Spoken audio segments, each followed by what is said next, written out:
Vamos abrir as nossas Bíblias hoje à noite. Eu estou lendo desde manhã um trecho muito bonito que está em 1 Samuel, primeiro livro de Samuel, capítulo 16, versículo de número 7. O trecho todo, do versículo 1 até o versículo 13, fala sobre o momento que Davi é ungido rei. Mas esse trecho tem me chamado muita atenção e tem desafiado meu coração a pensar, a meditar sobre esta maneira que Deus tem especial de ver e de enxergar as circunstâncias e as pessoas. 1 Samuel capítulo 16, versículo de número 7. A palavra de Deus diz assim: Porém o Senhor disse a Samuel, Samuel era o sacerdote, não atentes para a sua aparência, nem para a sua altura, porque o rejeitei. Porque o Senhor não vê como vê o homem. O homem vê o exterior, porém o Senhor vê o coração. Como que Deus vê? Interessante, né? Até de manhã falei sobre uma moça que chegou na frente do espelho e, tão feliz e contente que estava, disse para o espelho: espelho, espelho meu. Conhece essa moça? Existe alguém mais bela do que eu? Parece que retrata a figura de dois homens que estavam orando. Um orava de si para si mesmo, dizendo: Senhor, muito obrigado, porque eu não sou como essas pessoas que estão aí. E o outro orava com um coração tão quebrantado, e numa certeza de que era um pecador, que carecia da glória de Deus, que ele dizia assim: Senhor, eu não sou digno de erguer a minha voz ao Senhor. Eu preciso da tua bênção, preciso da tua ajuda. Tem misericórdia de mim. Me abençoa. A unção de Davi é marcada pela visita de Samuel na casa de Jessé, pai de Davi. E o que me chama a atenção nesse acontecimento é que o Senhor Deus está dizendo: olha, não fico preocupado. O que realmente importa, só eu consigo ver. E eu consigo ver o interior das pessoas, eu consigo ver as intenções, eu consigo ver além da aparência. Quem que não gosta de vestir roupa nova? Quem que não gosta de se sentir bem? Interessante porque às vezes a gente, com algumas vestimentas, a gente não está muito legal. Mas é gostoso olhar o que a palavra de Deus diz, porque Deus falou e mostrou para Samuel: olha, Samuel, eu não vejo como o ser humano vê. Provérbios capítulo 4, versículo de número 23. Abra sua Bíblia comigo lá, por favor. Provérbios capítulo 4, versículo 23.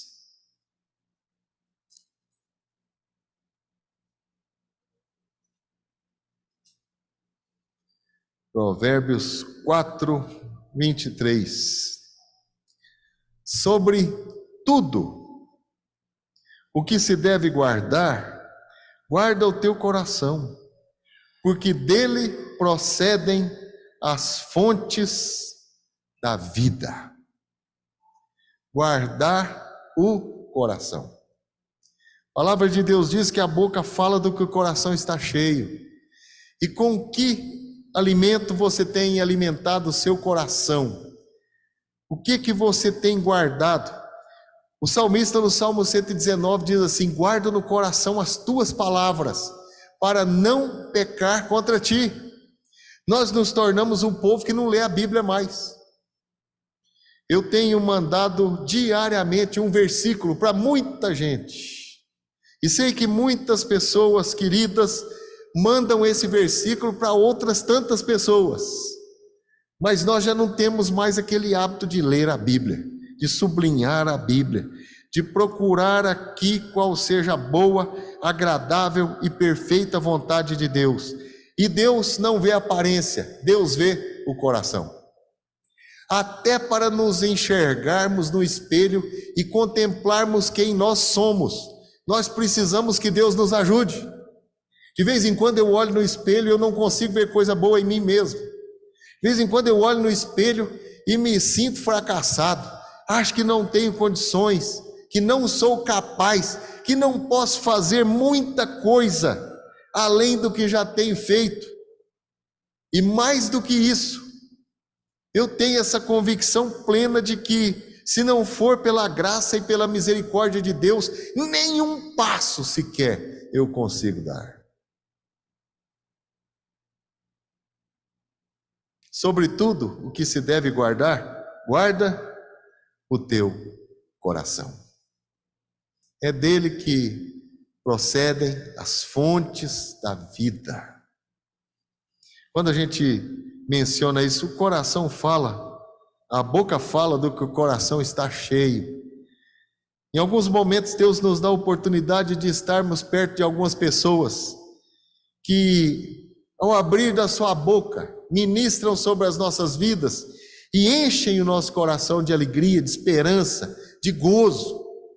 Em alguns momentos nos deparamos e nos assentamos com pessoas que reclamam tanto da vida, que acham que Deus não é Deus para fazer alguma coisa que possa transformar a sua história. São pessoas tão tristes, tão melancólicas, que se a gente não orar e não pedir a Deus, a gente se transforma em alguém tão negativo quanto aquela pessoa. Até uma vez alguém falou para mim que tem gente que visita a casa da gente e que até a pimenta seca, samambaia seca, a violeta cai a flor. Eu não quero ser essa pessoa. Quero ser um servo de Deus, por onde eu passar. O Senhor Deus possa colocar palavras nos meus lábios, possa encher o meu coração de tal maneira que eu possa ser um instrumento da paz do Senhor, que eu possa levar alegria, que eu possa ser um instrumento de transformação na vida das pessoas. Interessante porque Samuel foi procurar o rei lá na casa de Jessé, e o rei não estava lá. Eram 7 filhos, e o rei estava no campo, cuidando das ovelhas. Naquela época era o pior trabalho que existia. Ninguém era valorizado ao ser um cuidador de ovelhas. Era a pior coisa que alguém podia fazer. E foi perguntado a Jessé: Jessé, você não tem outro filho, Jessé? Eu tenho, mas não é aquele lá não. E o sacerdote falou: vamos lá. Quando eu fui examinado no presbitério, teve um irmãozinho, um presbítero, que falou para mim assim: rapaz, você tem certeza que é para o seminário mesmo que você quer ir? Porque você nunca vai ser um pastor. Olha que animador. Foi realmente maravilhoso aquele encontro, lá no presbitério. Você é de uma família humilde, você é simples, você trabalha num posto de gasolina, você lava caminhão. Antes eu sabia que você fazia cobrança, andava de bicicleta por aí. Não é nessas bicicletas chiques aí não, é daquelas outras barra circular, já viu falar? Não viu, porque é da pré-história. Quem conheceu aqui a bicicleta barra circular? Ixi, então tem velho aqui pra caramba também, hein? Não sou só eu. Eu queria brincar com vocês. Mas barra circular era bom, hein? Eita, só que agora tá bem melhor, tudo de alumínio. Aquilo era ferro puro.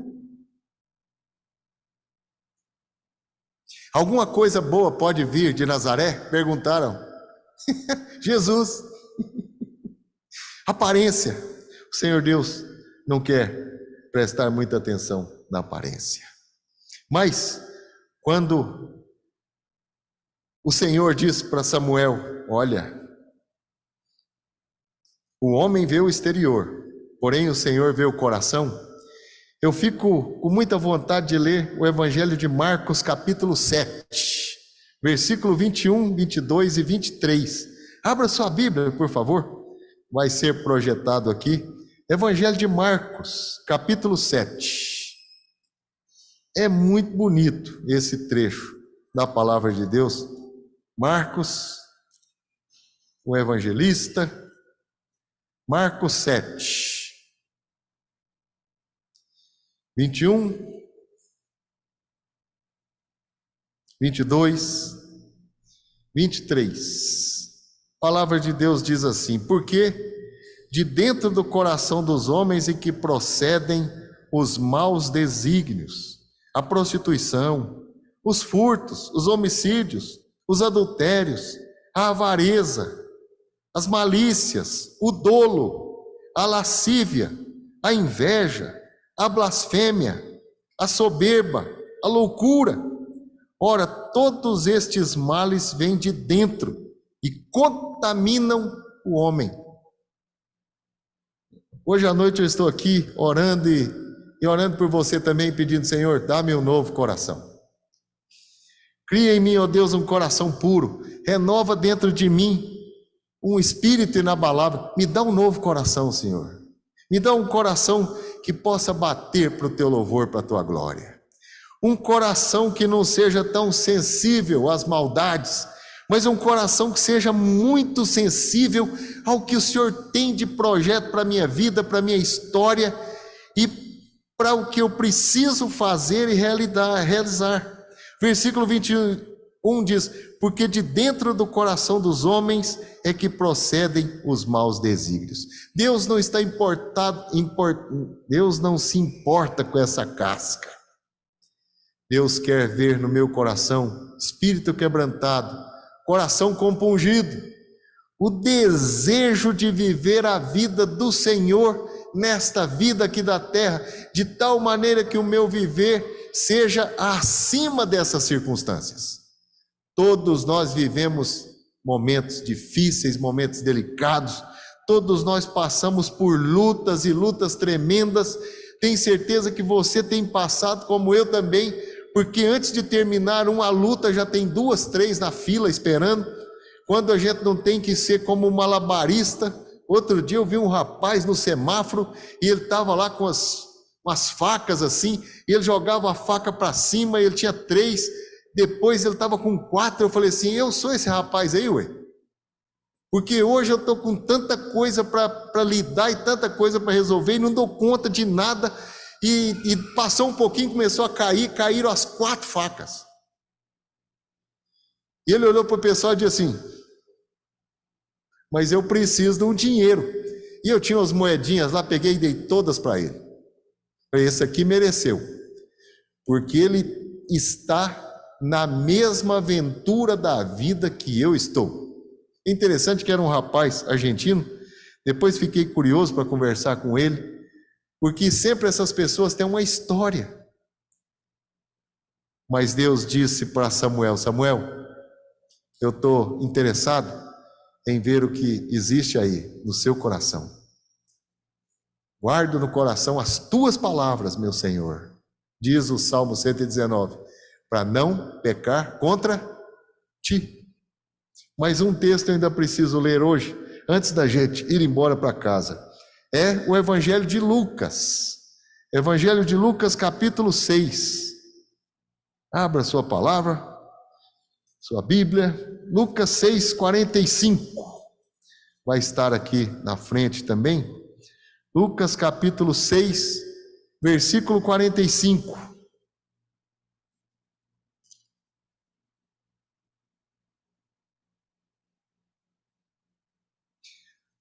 A palavra de Deus diz assim: o homem bom, do bom tesouro do coração tira o bem, e o mal, do mau tesouro do seu coração tira o mal, porque a boca fala do que está cheio o coração.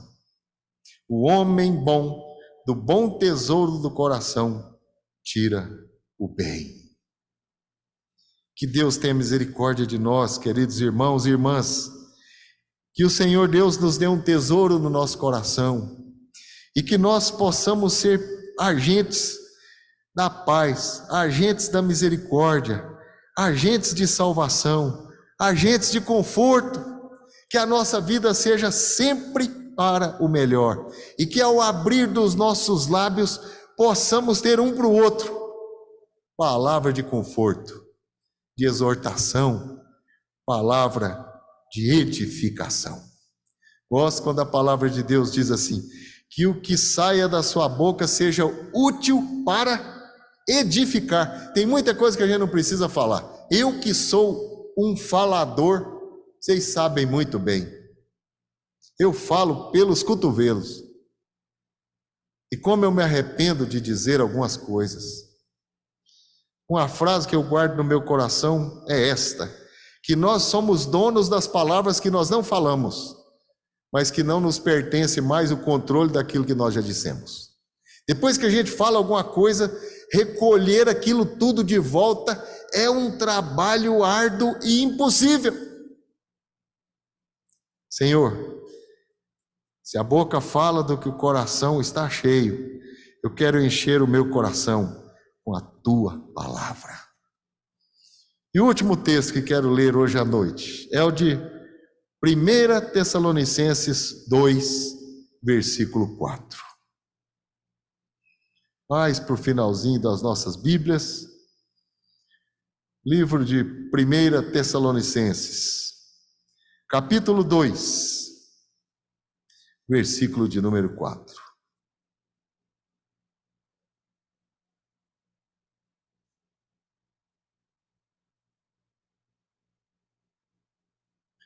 Primeira Epístola de Paulo aos Tessalonicenses 2, 4.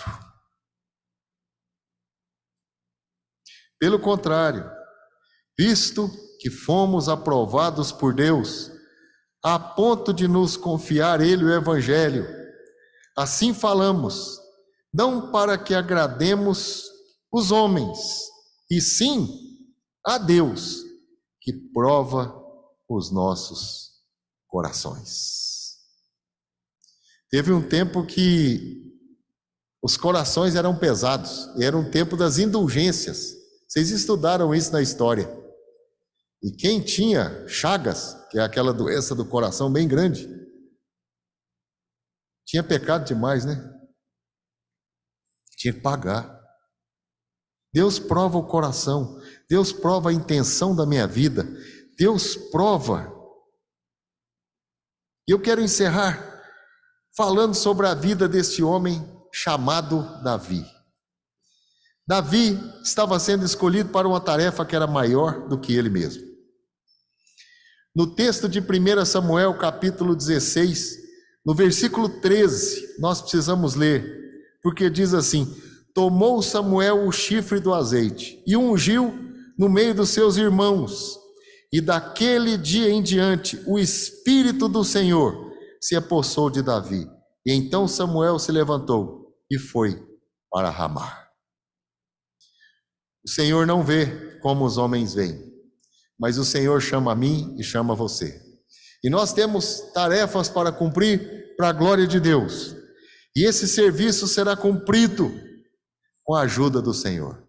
Quando Davi foi ungido rei, o Espírito do Senhor foi derramado sobre a sua vida e o capacitou para que pudesse cumprir o chamado do Senhor.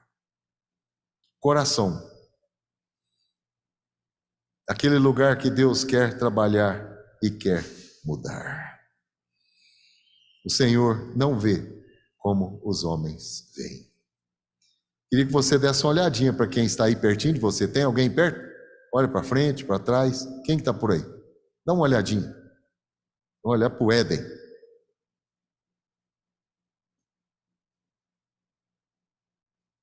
Eu não sei o que existe no coração do Éden. Você sabe o que está passando aí a pessoa que está do seu lado? Talvez você possa olhar para quem está pertinho aí de você e dizer assim: sê tu uma bênção. Ou talvez você possa olhar para a pessoa que está do seu lado e dizer assim: vá e não peques mais. Tirou vantagem que você estou sozinho hoje. Eliezer não falou nada para Zenite, eu acho que não rolou ali, né?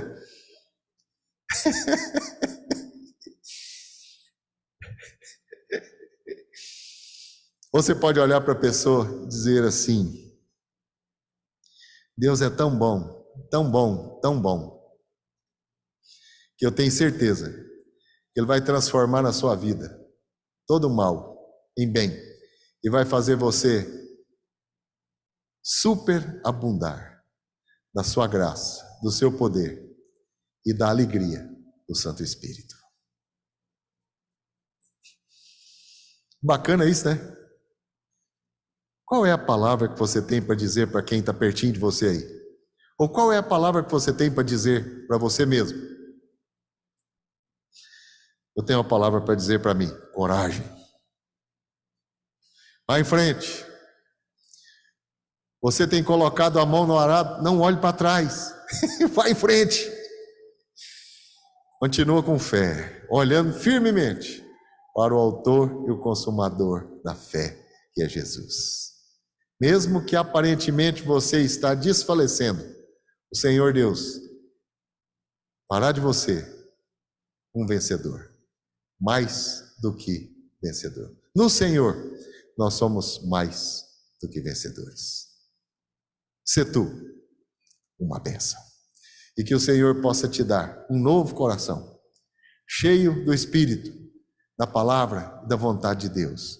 E que a sua vida seja um instrumento de paz, de alegria e de transformação.